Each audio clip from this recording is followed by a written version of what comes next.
Hi, I'm Dan Abe, executive producer at 343. And this year at E3, we're really excited to announce Halo Anniversary to the world. We wanted to give an example of campaign, so we used Silent Cartographer to really highlight some of the exciting features we're developing for the game. And now we want to share this with the rest of the world. So this is really your chance to get a behind-the-scenes peek at what we're doing with Halo Anniversary. Hope you enjoy.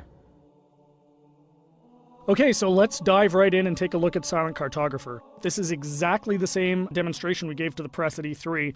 In fact, this is exactly the same build. So the exciting thing is that this build has come a really long way since we showed this at E3. It's kind of funny for me to look at it now and say, hey, the game looks much better now.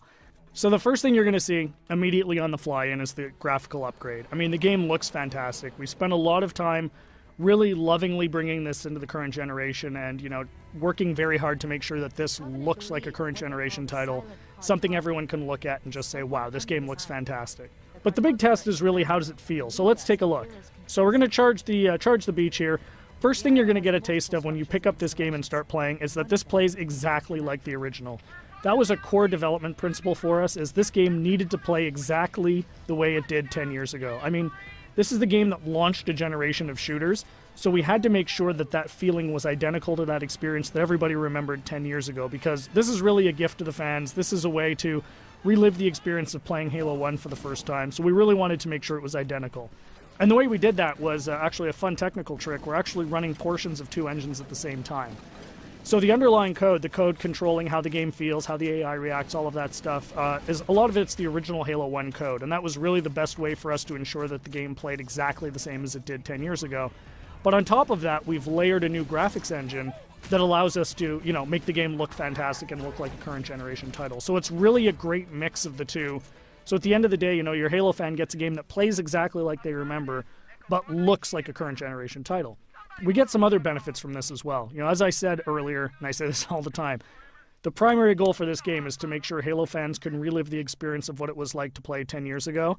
And one of the big tools we have in our box to do that is Classic Mode. So what's Classic Mode? At the touch of a button, you can swap back and see how the game looked 10 years ago. So here it is. This is, you know, Halo 1 10 years ago. And it's really a magical feature for Halo fans because this just lets you go back in time and see exactly how this game looked 10 years ago. But the fun part is you can come back at any time.